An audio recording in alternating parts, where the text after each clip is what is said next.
For people who want to grow on social media, I would say like if you really want to grow, probably go and optimize for the algorithm. Sell your soul. Today I had the pleasure to talk to Dmytro. He built a $24,000 B2B SaaS completely solo. No employees, no funding, just him, his code and his distribution skills. But right now he's asking himself a question that most successful founders won't admit out loud. What if I'm just lazy, Do I do it to show other people that I do it? Or do I do it for myself and I enjoy it? His answer changed how I think about what success actually means. Let's dive in.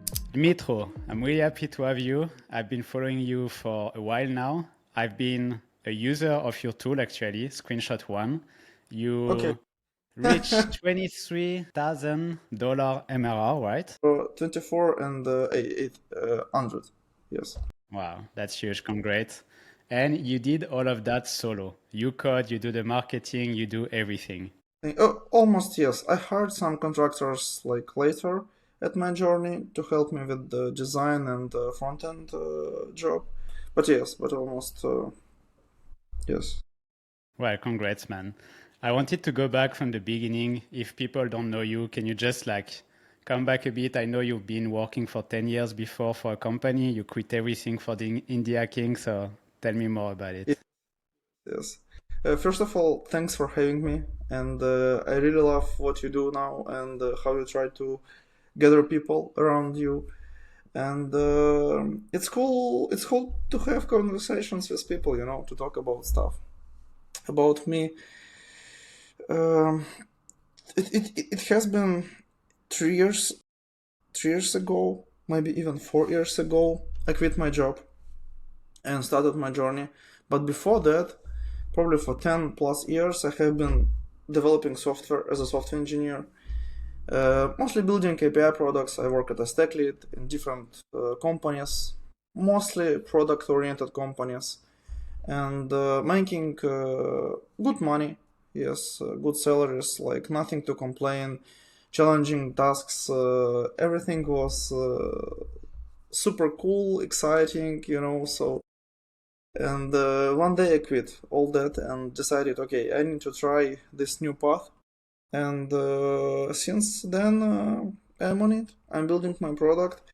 And I was pretty lucky, incredibly lucky, to make it to the point that I crossed my salary, like my past salary, and now feel comfortable to live off it. So, and we are here, like at this point, having time in the middle of the working day to just, to talk about stuff and so on. Wow, that's beautiful. Let's start by that actually. What is your daily life now? You made more than your past salary. You're kind of free. So what is it?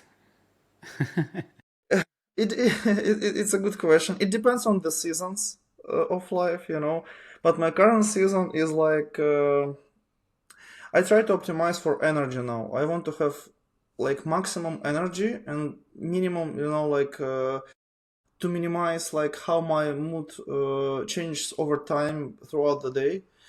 So what I do for that is it's like one of the top goals now, I sacrificed a lot of health and I have been overweight for a long time. So currently I wake up, 7 o'clock in the morning. I help my wife and together we gather kids and send them to school, to kindergartens, all this stuff. Then I have my free time when I sit, and it's super important for me. I sit and read a book and drink a coffee, for 1 hour. And this it's kind of like ritual for me every morning for the past 2 years probably. So then I answer support tickets and then I work, probably till 4 p.m. Then I take kids from school, like from kindergarten, school and so on. Then we spend some time with family. And probably at 8 o'clock p.m. I go to playing football, cycling, running, exercising, any activity, some long walk for 10 kilometers, something like that, like I need that. And now I do it daily, like every day at least like 2 hours of some physical activity uh, to rebuild my energy. For example, today I will play football, and that's probably like day to day, like most of my days. And then I have weekends when I like to hike. Extremely, I like deserts. It's like one of my favorite places. And I stopped traveling. It's very strange. I built the moment I built my life the way I wanted, like I dreamed. Like desire to travel somehow, somehow went down. So that's probably it. I try to keep it simple, Also hanging out with friends like once per 2 weeks, maybe once a week, yes, on Thursday, Friday evening. So like social life, like with real people. And I love So that that's because I feel like this is this is kind of the goal, and I feel like I'm there as well. Like you create your perfect routine every day. You do yeah, what you love, and then, as you say, you don't really need holidays because you already created the perfect routine. So every day you're kind of happy to do what you do. So yeah, if you're yeah, there, I think it's like the goal. So yeah, that's good. yes, yes, yes, yes. It's like this, for example, this ritual with reading a book and drinking a cup of coffee. It's kind of a hack for me. Like, some days I don't want to get up. Some days, like, and I don't like. I don't want to work to keep moving. Some days are tough. So this having some super interesting book to read, it helps me to wake up because I know, like, okay, in 2 hours, like after I finish everything, I can just sit and read in silence. And it's like it's always hooks me, to do this. And then I have a next hook, like support tickets product. I read. Of course, I procrastinate a lot on X on social media, So, uh, and, uh, and yeah, so this kind of routine is like it's optimized for having like peace of mind and to have it long term. But I know Yeah. there will be periods when, like in the past and probably in the future, some periods when I just need to put everything on pause and just, to grind a lot of stuff and to work. I don't know, like building maybe a new product, side projects, maybe some marketing campaign. I have a few in mind that I need to implement, but they need so much energy. I need to, like to I have a few ideas like how to get a lot of attention, but it requires a lot of work and just I need to prepare myself with. Yeah, I get it. I think it's important to know where you put your energy. There is something that just drain your energy. There is some stuff that bring you a lot of energy. And I think at one point you know what does it and doesn't. So it's good to do that. Yeah, yes, yes, Well, yes. you have the perfect routine, but now let's get back to work. I want to talk about distribution with you. I know that you're pretty good at that. There is few way you do it, but I want to start by something you repeat a lot. You talk about ICP. And Yeah, I think a lot of people don't know what is like the ideal customer profile. And you say for you, it's like one of the most important. If I quote you, you say, defining your ideal custom profile, even in vague terms, will make your life so much easier. Can you just tell me more about that? yes, yes, sure. Thanks for the compliment. I don't know if I'm good at distribution. Yes, maybe yes, like for my current product, yes, but I didn't try it like I didn't try different niches, different markets. So okay, so uh, ICP. Oh, it for me it's indeed has changed everything. Yes, it's like the difference between knowing who is your recipe and who you try to sell for and not knowing. It's like day and night. It's like you have business and you don't have business. Yes, and how I would define it. ICP is it's your ideal customer profile, but actually it doesn't exist. Like there is no such thing as ideal customer profile. There is no abstract entity that wants to buy your product and waits for it. Like you can write some properties and try to imagine somebody who will buy your product. So, but what I realized, like after almost since probably 1 or 2 years since I launched my product, I was like, it was plateau, like it was really hard to grow. But then I realized there are some customers of mine that came to me from specific channels that have specific problems, like real people, from real companies. And they have some similar attributes. For example, these were like marketing agencies or something related to marketing. The company size was similar. Let's say let's say 5 people with 1 developer and so on. So I started to notice some patterns. I didn't know what is ICP. I didn't know anything. I just was trying to shill about my product on every marketing channel possible, trying to sell it to everybody. Like I was the most annoying person you can know, about the most annoying person in marketing. And what I realized that I can cluster these people by different properties, and I see there is a clear pattern of some people who really enjoy my product, who pays me well, who is super happy, who gives me nice testimonials, and I started to see a picture, and then it's kind of was on parallel. I was reading a lot of, since I read books every day and so on, so I learned this term of ICP, yes.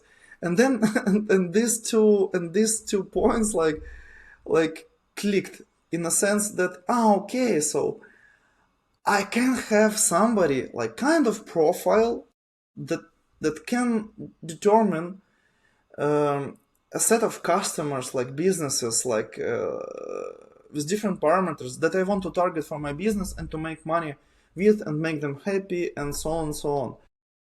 So it changed everything, because the moment I realized who is my customer profile, I can give a real example. For example, cold email software that sends emails and screenshots websites and then sends the screenshots via emails, for example, yes.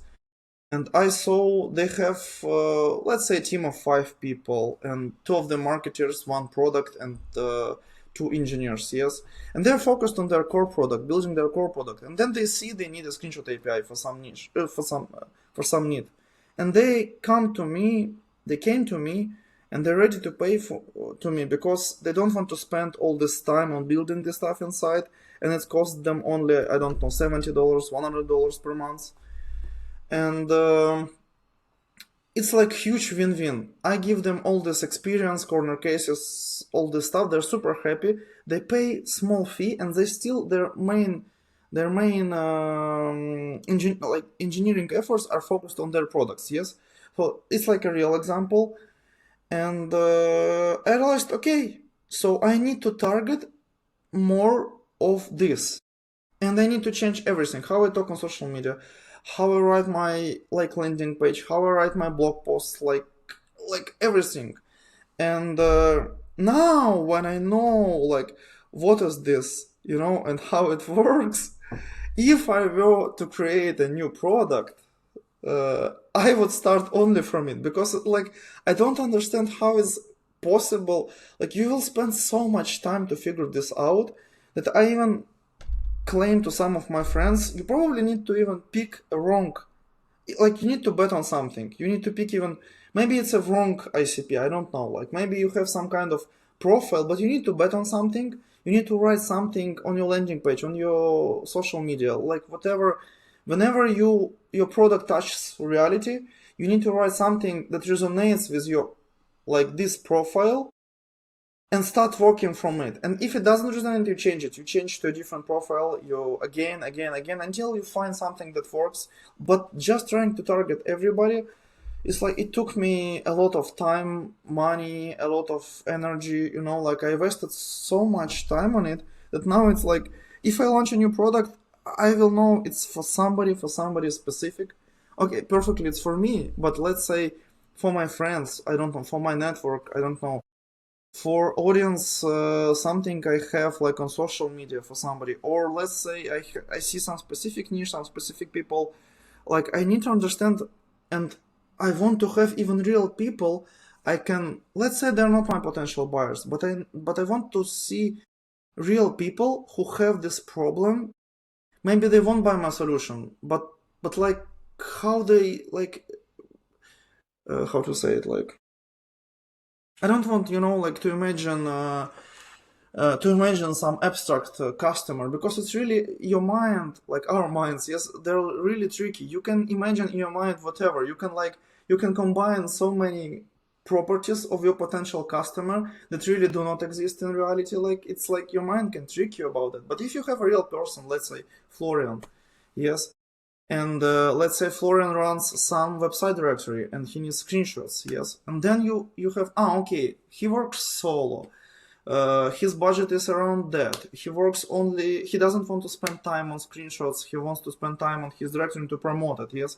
And here, how I can help him, I see all these limitations, all these problems, and I can, when I know a real person and a real somebody, I can write a blog post for you, yes, like, hi Florian, yes, use my product because I will save you this time. When you go surfing, running, and so on in the morning, I will screenshot your URLs, yes, and automate it for you. Because, like, I will write the text the way that will resonate with you. And one of the reasons why it works, because some profiles like resonate with many people. There can be many Florians who do the same. Like maybe something is different, but it will resonate with many people, and usually in unexpected ways.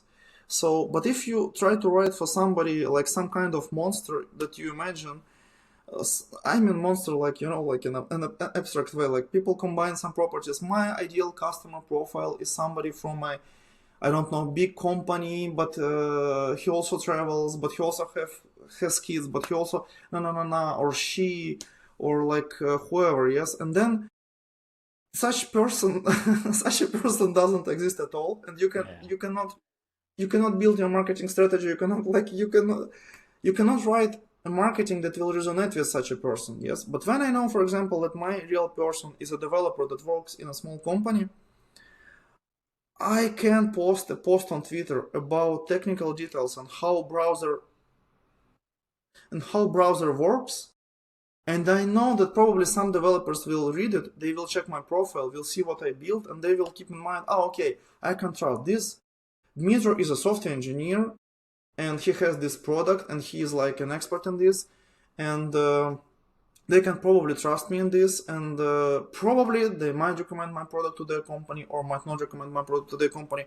But I know that I write this post for somebody specific, who is like real person, and who I can somehow target, like not for an abstract. So this is ICP, if shortly, yes, like how I understand it. Yes, it's kind of ideal customer profile. It's like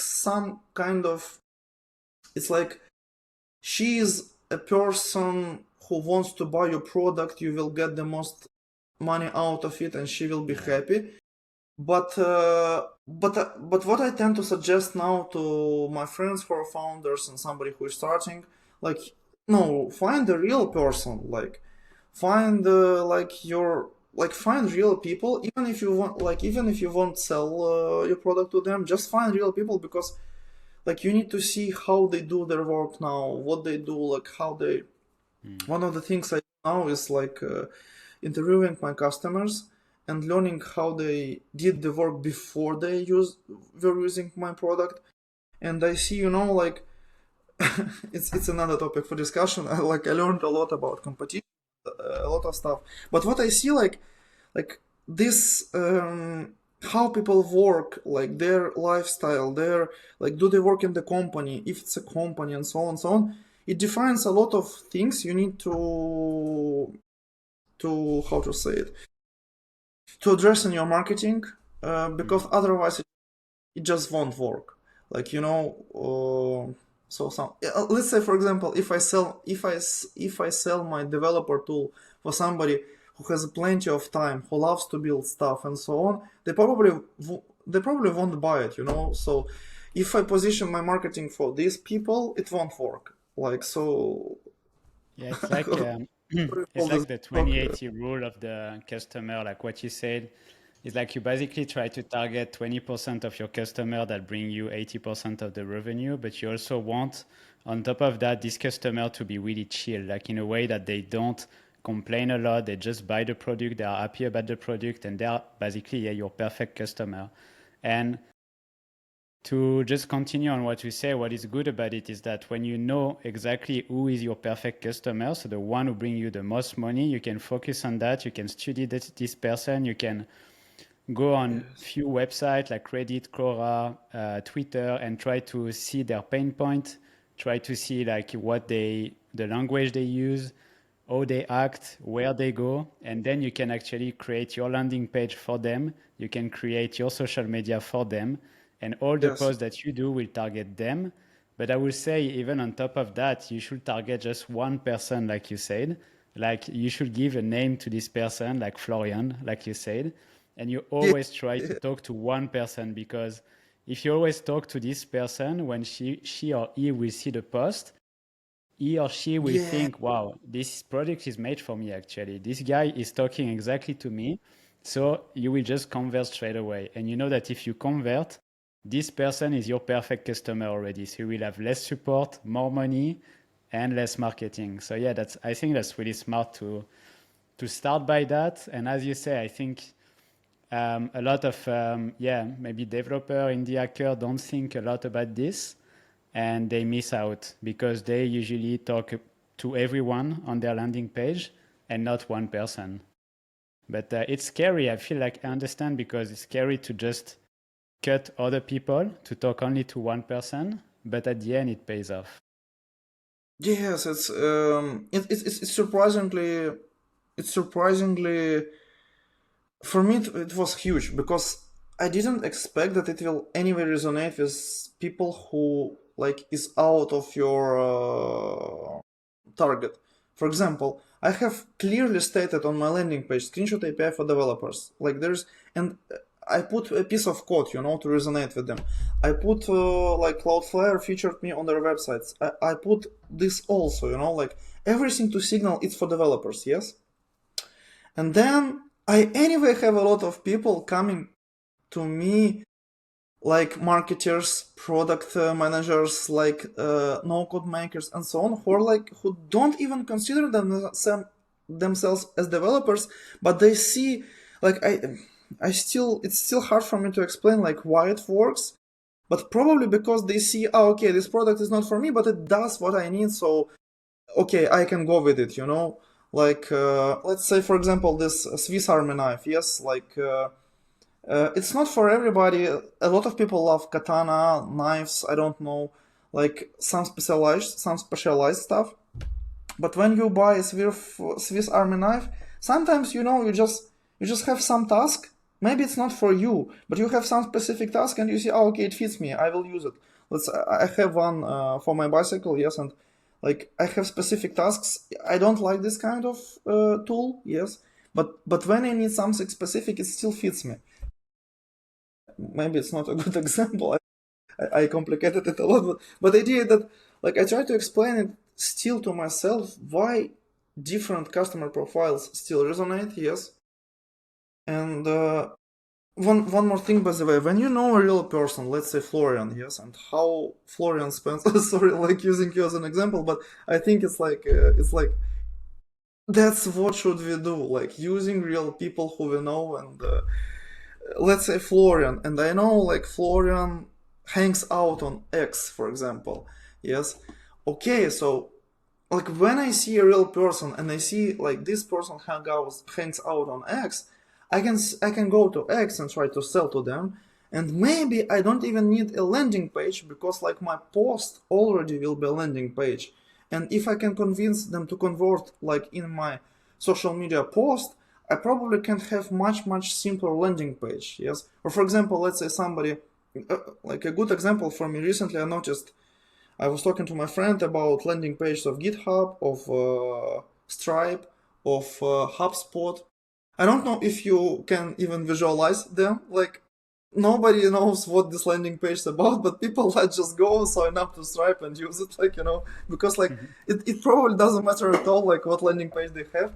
But in a sense, like because Stripe dominates, because GitHub dominates, okay, but when you start and if you dominate in some channel and people know you for something, they probably don't even need like a huge, like serious landing page from you, like with all this fancy stuff and so on, because you already convinced them much earlier.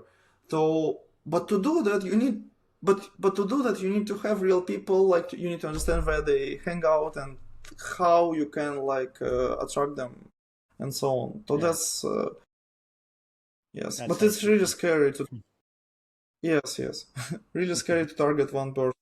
Like it's Yeah, I it is, but I, still mm, I would no no I personally want just to just try because it works for sure and it's proven now. So just try. yes yeah, Well, let's jump on and if the it does next topic. yes. Sorry.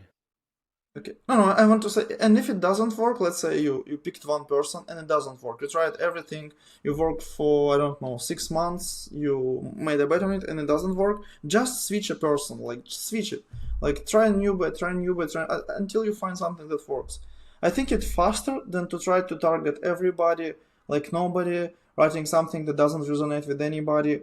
Like, it's kind of why social media posts often go viral on social media.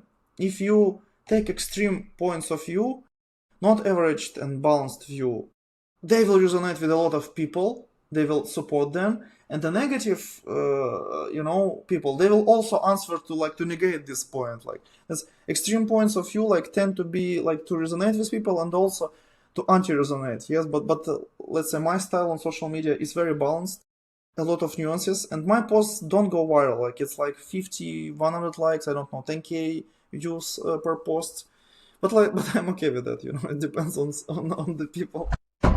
Yes, like on the Let's preferences. talk Sorry. about one of your best distribution skill, which is SEO. You get a lot of traffic from it. You convert a lot, I think, from SEO. What did you do exactly? How did you get into that, and how did you do it? Oh, it's a huge topic. Yes, it's by if I take just clean numbers, SEO will be a huge winner for me.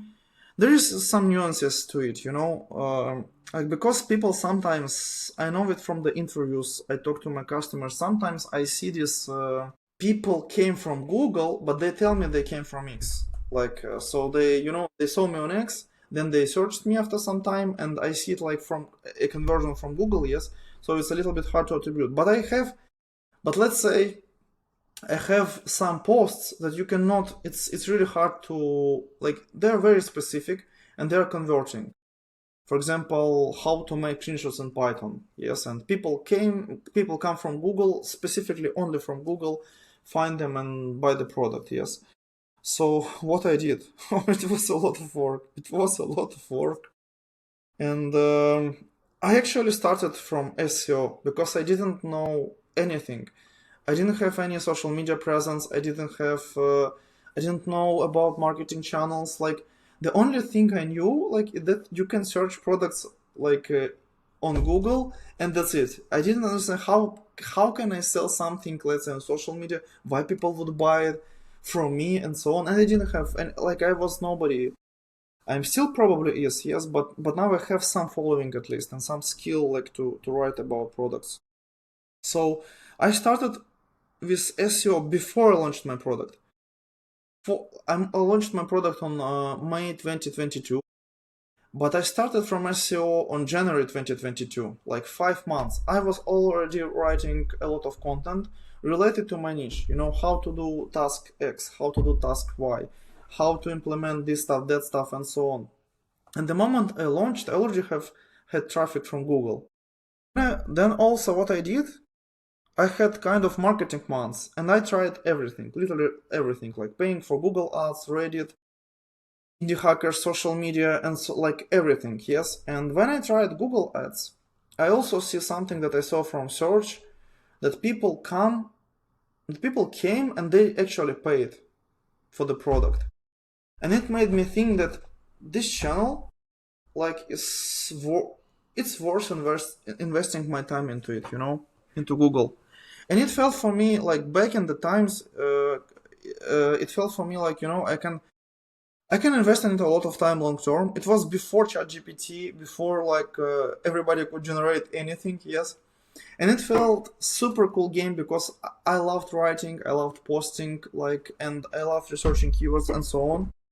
So if you could ask me about my strategy, it was something like that. Write a lot of content around my niche, check on Google Search Console keywords, like what keywords do my posts rank for, and then optimize this post to better match these keywords. And I was repeating that a lot. And on the other side, I was working on acquiring backlinks, like reaching out to people in DMs and asking, can we write guest post? Of course, paying to directories to add my website, launching on Product Hunt. Later, when I had some following, people started to DM me and ask if you want to exchange stuff, to promote their stuff, they will promote mine stuff. I probably did that only once. It was with Cloudflare. Like I don't remember who reached out first. Doesn't matter. Yes, but they wrote about me. I wrote about Cloudflare. Yes, they actually didn't ask to exchange promotion. Yes, but we wrote about each other. So the idea was like improving my. It's pretty simple. Like it was improving my content for specific keywords. In my niche. Back at times, I assumed that these keywords convert. I didn't track that. Now I track and I know, okay, this page, customer came from Google, this page has these keywords, and then they subscribe to my product with product analytics, yes? But back at times I didn't know, it was like mostly on intuition. And in parallel, I was building backlinks. So backlinks, updating my content for keywords, writing new content, and my intuition about Google was, something like maybe it's close to TikTok, to X now, something like that, the algorithm. Like you post something and you see spike of impressions on Google. They probably show your content to a lot of people. And then if people bounce back to Google and search again new content with the same keyword, probably they didn't find something they searched for. So you want to satisfy the search intent of people, no matter what, yes? It led me to a few interesting consequences that, for example, I didn't see people like my competitors and others doing. Let's say if I write a post about my competitors, yes, what most people do, they mention competitors, but they do not add backlinks. They don't put backlinks in the post, of competitors. And I realized, like, I managed to rank my post about my competitors, like, what is the best screenshot API, the first, for a long time. One of the things I did, I actually mentioned my really best competitors, who I think the best, yes. And I did, I put backlinks to them. That means that if people came from Google, saw backlinks, they came to their website through my backlinks, to competitors. Okay, let's say they left me and they converted to my competitors because they think they're better and so on. But at least for Google, there is a signal that people do not return to Google. But if people, let's say, don't mention competitor backlinks and somebody mentioned some product and then they return to this search, they return to Google and search again, you might I don't know, I cannot prove it, yes, so it's kind of an intuition, yes, you might lose position because of it. It's kind of heuristics, and a lot of these heuristics, I gained while working on SEO. For example, people said, now it's confirmed, I think, but people said that social media doesn't have any impact on SEO, yes, but I noticed a lot of interesting stuff. For example, I wrote a post about, let's say, Puppeteer, about some library, something technical, very technical, yes. And in the post on social media, I mentioned specific keywords, like completely unrelated to this post. It was like a joke or something. And Google ranked me somehow for these keywords from my social media post, not for the keywords from the article, yes. It was crazy, for me it was a proof that they see it and they rank for it.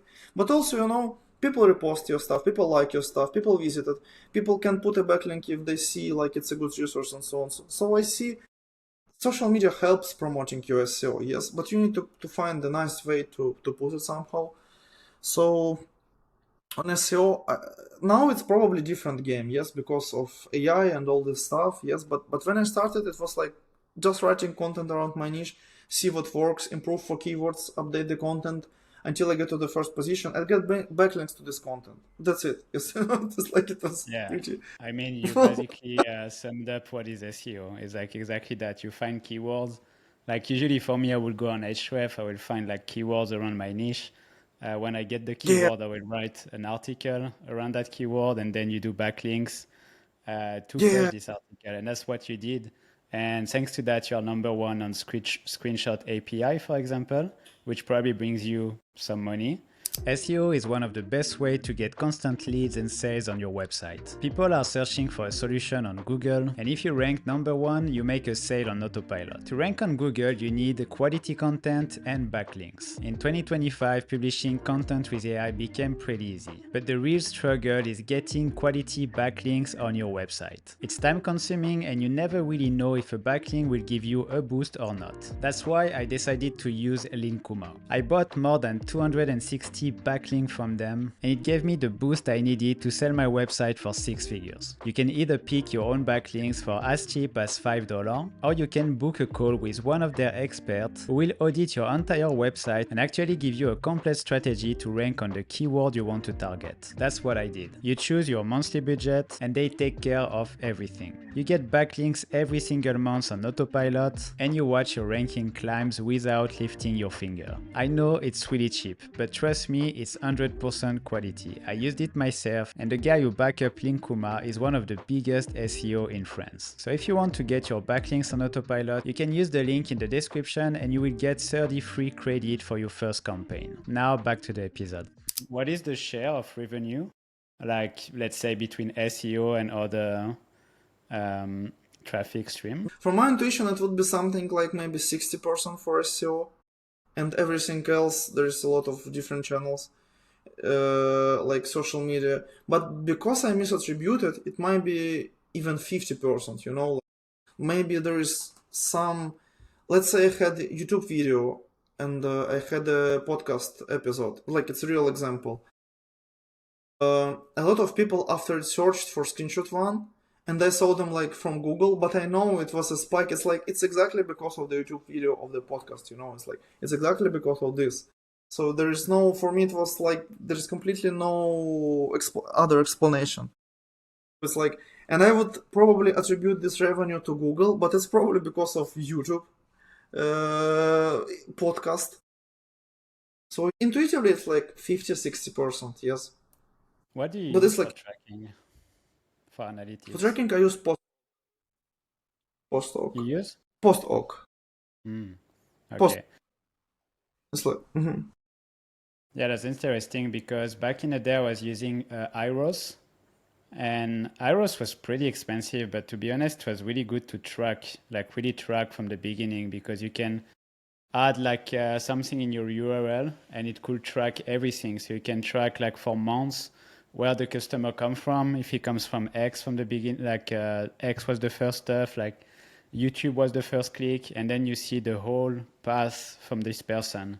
And I was curious to yeah. see if there is other product to do that now. Iros was pretty much for ads at the beginning, but it works also really well. So you could know exactly where they come from. And you see like all the paths, because you say some of them come from social media, but then probably go on Google and search for the name.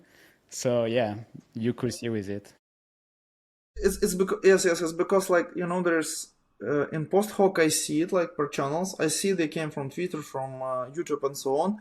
But if somebody like closed Twitter, never visited my website, and then went to Google and searched for me, yes, like there's no link between these two, so I can connect this.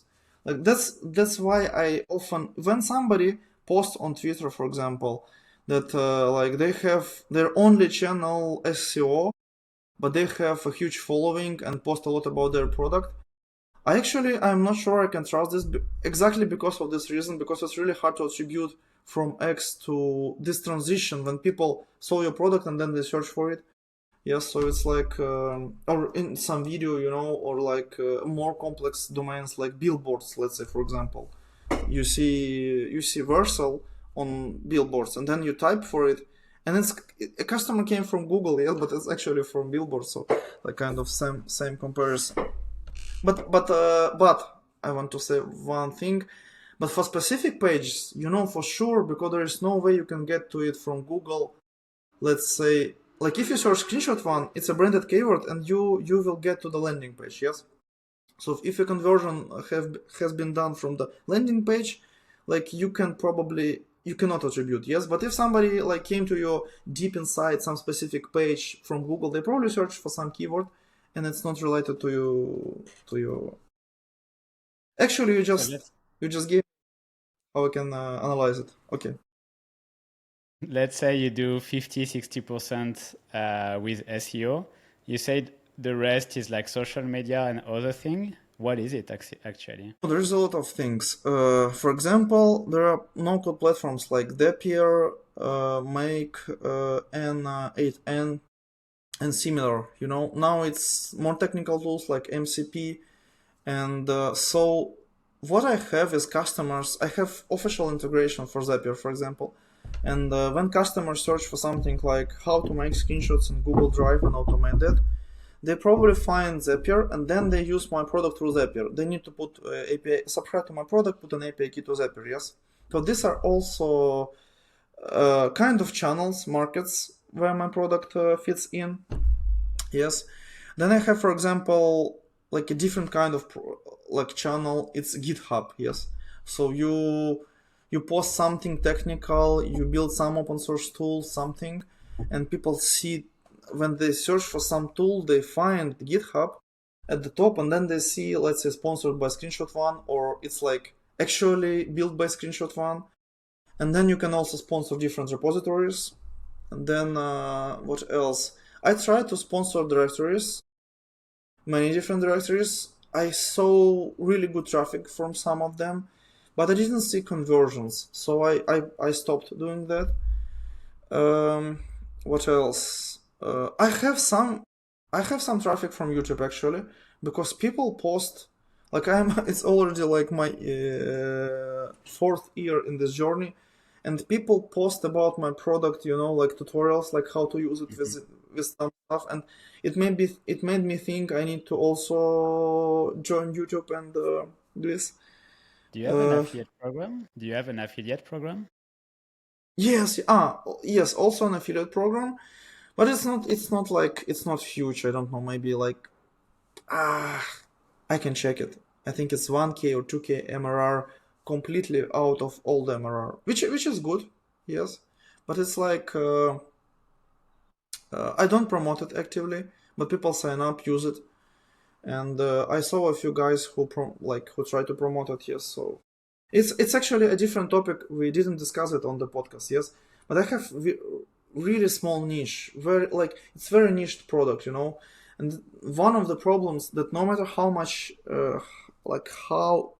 how much volume of marketing, how much energy I invest, I cannot grow past, let's say, 1, 2, maybe 3K MRR per month. Like it's like because this market is very small and not a lot of people need screenshots and so on. So it's like, and also a lot of competitors, but they split this market between them. So you build in public as well on X. You have 26,000 followers. Is it a big part of the MRR you did? Like how much did it help to push your product actually? It's a good question. I would say that X helped me, but in a different collateral way. Like it's not that if you open and scroll my posts, probably 10 of them is just shit posting about something. I just walk and I have I am very privileged. I don't need to sell my product now on X, so I can just post whatever, you know, like no need to optimize for marketing. But if you check for I still share some kind of marketing content. I consider it like win-win. I share about my customers, case studies, stories, something that I learned, and I know that these posts often bring me customers, you know, like, so it's kind of I still share it for people to learn, and I share it because I also promote my product this way.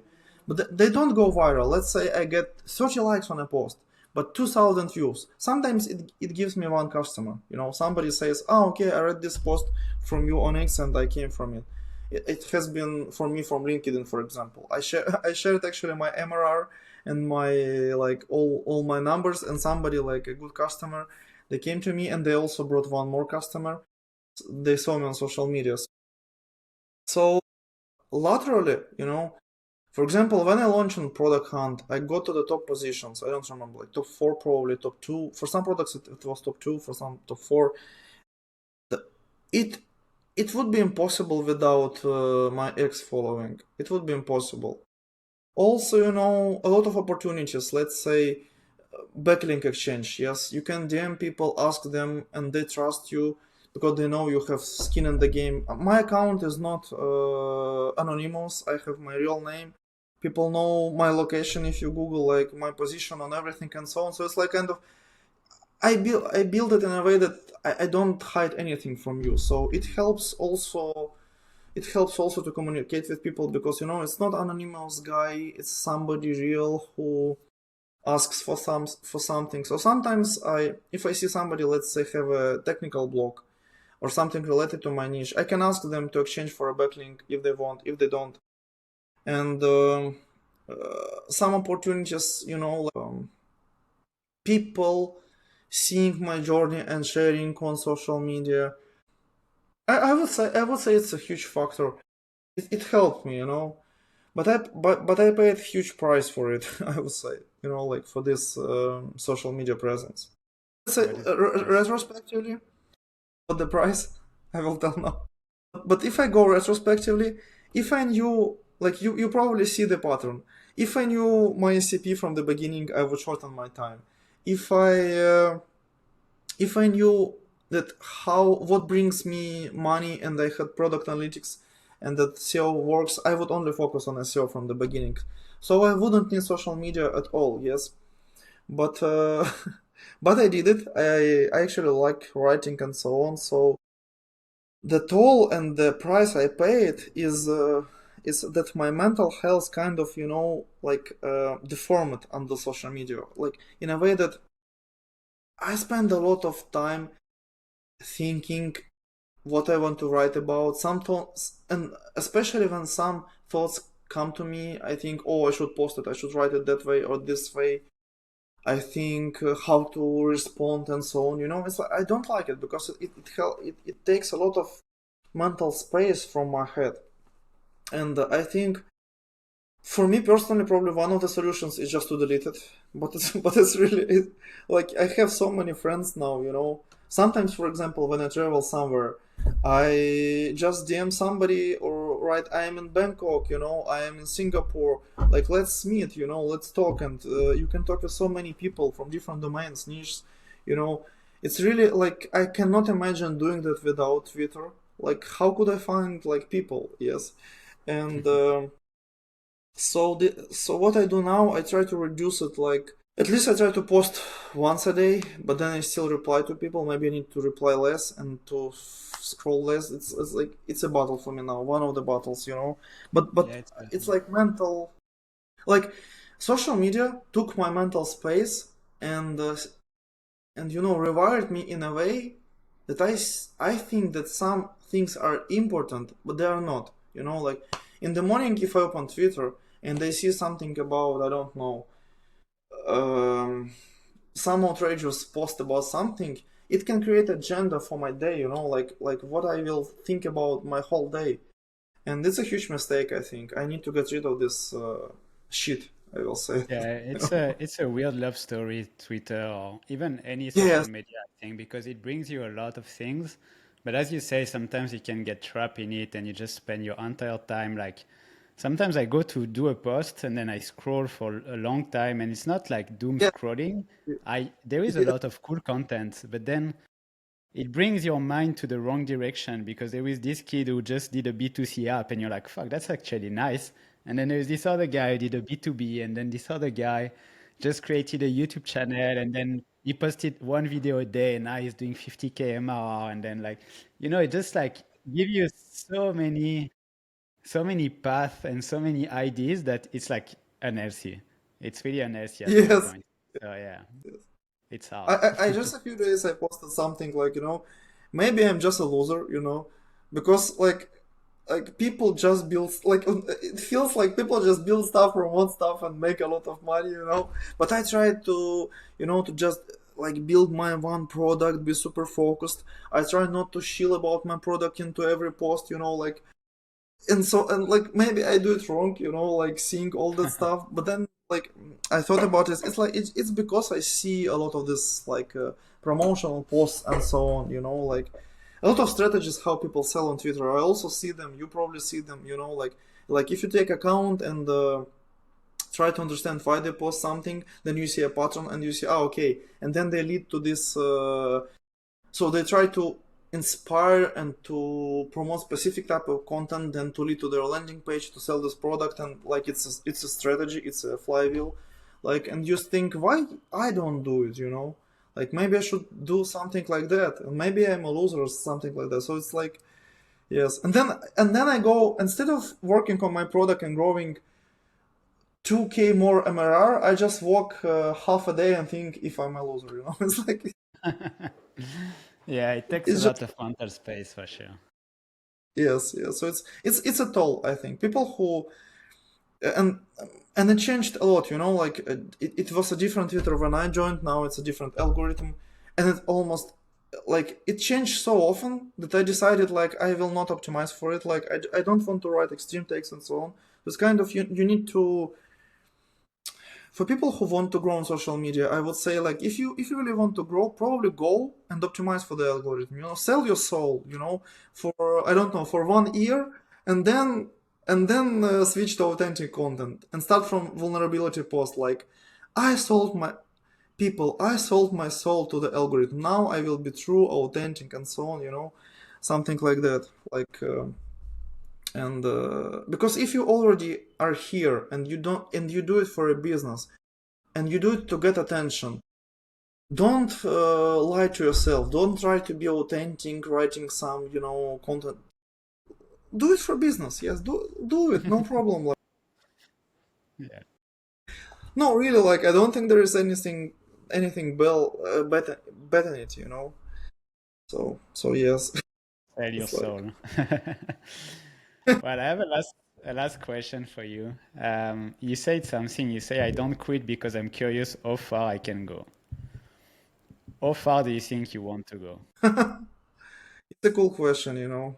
I just yesterday watched a guy who it was the first ski mountaineer who skied from Mount Everest. And I thought it was crazy. Like some people do this. Like some people spend like a huge amount of their time to go to the peak of the Mount Everest and then ski down. And I thought, there is a lot of similar stuff in different domains of life. Like for example, for me it's comparable. If you're going to build, I don't know, for example, an LLM, a robot, a business that makes 100k profit monthly. It's a similar kind of achievement of mountain to conquer, to climb for me. So, but what I realized recently, like there is kind of trade-offs I probably need to make if I want certain things in my life.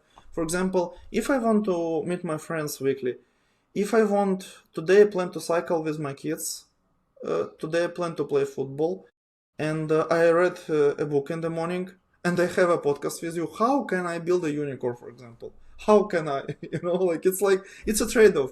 If I like this stuff, I probably the price for it will be I am not 100% dedicated to one thing. So how far I want to go. So I changed this question kind of, to like I want to be like I try to optimize for something kind of, kind of peace in my mind, kind of content, being happy with my decisions that are trade-off, and I know they're trade-off, like, and not getting back to my questions. Okay, maybe I should abandon everything, just go into this, I don't know, immigrate somewhere, be solo, I don't know, build a company, this unicorn, so on. And I want to optimize for something different and like to be just peaceful with myself, building stuff, enjoying life, like meeting my friends and so on. So in this one, I want to go very far, So, but But if you ask, for example, about business, I have a problem with it because like I feel that it's like enough. It's like current point is enough, and it's I need to find a new narrative, a new story to tell myself. Let's say, for example, why I need 100k MRR. Let's say yes, and one of my current like stories I tell myself, I just love to build stuff. I will keep building, and I love this process and how I build my life now. And if I can sustain it long term and build more products, bring more customers, all this stuff, probably the outcome might be the money. But if it's not, at least I had some kind of life I will not regret at the end. So I know it's hard. I don't know. If you see me in 3 years launching a big company with funding a lot of people, it's like it's okay. Like it's so hard. You probably had these thoughts a lot too. Yeah, I mean, the analogy you used is really great because if you want to climb like 1 weekend a month, a nice mountain, you can. You just go with your friend, you take your shoes, you hike the mountain, you take no risk. There is sun, it's not too cold. You can do that every weekend and you don't need training. But if you want to climb the Mount Everest, you have to train for a long, long, long time. And then you have to give up on a lot of things in your life. Like you have to give up on friendship for a bit. You have to give up on spending time with your family because you have to train. And then when you do it, there is a big chance that you will die on Everest. Like it's pretty big. In the business, you will not die, but you will probably lose your mind or you will be burned out or like be really like, tired of it because it's pretty hard to get to maybe not 100K a month, but yeah, let's say like really huge unicorn. And I think it's a Yes. great analogy because you have to sacrifice for sure. You have to sacrifice if you want to have a really, really huge company. And I'm on the same board. Like, I feel like I don't know if I'm ready for that. I like my lifestyle. I created my perfect routine. I will be happy with more money. But I don't know if I want to spend my entire time traveling, doing meetings, having so much responsibilities, so much people who invested in the business and having orders from other people. I don't know if I'm ready for that. So maybe at one point I will, as you said, like I will be like in 2, 3 years, like I will have like VCs behind me and I will have raised 10 million. But for now, I'm content with this lifestyle and I think I would like to keep that lifestyle and maybe optimize my time to make more money. But yeah, I agree with you. How do you explain this to yourself? It's like how aren't you afraid that maybe like let's say like my question was, what if I'm just lazy, in the comfort, and I tell myself that I want this lifestyle and so on, just to not go and do the like, to build the things. Like, how do you know, like, if it's real? Like, how do you explain to yourself? Like, do you need to explain yourself? I don't know. Aren't you afraid? Do you have FOMO that, let's say, maybe in 10 years you will regret that you didn't build it? Don't you have something like that? Like, that Well, you didn't try this? there is something that I learned. I listened to a guy not long ago and I really liked what he said. He says sometimes there is different goals that you have, and some goals are to prove, and other is because you want to do it. And I feel like I did a lot of stuff in my life just to prove. I made like, yeah, 7 figures online. I made my business, and I did that to prove to myself, but also to prove to other people around me that it wasn't just a joke, like I was working online, but I could make also big money. And now I want to have peace with myself about the proving part. Proving would be to do a unicorn. And now I would like to do things that I want and things that I would like to do because life is pretty short. I'm not 70 years Man, old, but yeah. life is short and I want to spend my time enjoying it. And I think the answer is inside us. Like, it's not outside, it's not ChatGPT who will tell us that, it's not another post on X who will tell us what to do, but I think it's just like, what do you really want? Do you want to be in this seat with a unicorn making a $1 billion unicorn or whatever? Do you think you will be happy there? I don't think I would, to be honest. And I think I would have wasted 5, 6, 7 years of my life to get there, and I will be on the top of this Everest and I will be sad and depressed. So yeah, I just want to spend time now thinking about what I really want to do and just go all in that because yeah, I think the answer is there. So much. It's like when you say life is short, I feel that you feel it. Like I feel like I trust you. Like it's really authentic. It's really authentic. Yes, such a good answer. It's like, is it to prove or is it something that I want? Just 2 weeks ago, I started some kind of a new hobby, and I decided not to post on it about it on Twitter. Like nothing, zero. Like I didn't post anything about it. And it's so hard, I actually want, but it's kind of a test. Like, do I do it to show other people that I do it? Or do I do it for myself and I enjoy it? Kind of a test. Like, so, yes, it became now with money. Like, okay, probably I was proving also to other people, like sharing my MRR that you can trust me, I'm credible, like maybe I'm somebody. But I feel now like it's why like why do we need to prove it, like why, like just have fun. Yeah, and I mean you proved it. Like you make like 24,000 this month. Your company is basically valued $1 million right now. So you have nothing to prove. That's the thing, is that it's the same as Exactly. me. I have nothing to prove anymore. Yeah, I want to push myself to go further, just to just keep pushing myself every year to get better, because I think that if I stop one day, I will just lose myself. But I have Yes. nothing to prove anymore, and I want to feel good about that. And I think you have nothing to prove, man. $24,000 a month is a good SaaS. You did Thank well. you. Yes, it's like it's exactly probably the number that I feel okay. It's like I don't need to prove anything. It's like it's enough for me. It probably drove me, till recently. I probably felt this urge, and sometimes you pursue some intellectual curiosity. Let's say sometimes you read some cool book and you share it. I noticed, not because you're really curious about this book, but you want to show people that you are smart, like you're reading all this complex stuff and so on. So it's the same thing. I started to notice this stuff, and like, do I want something really, or do I want to prove it? It's a good heuristic to use. Well, Dmytro, thank you very much for your time. Thanks for having me. And I feel, kind of heuristic that I feel that I would love to meet you in person sometimes, in real life. Let's do that. So, yes, thank you for the conversation.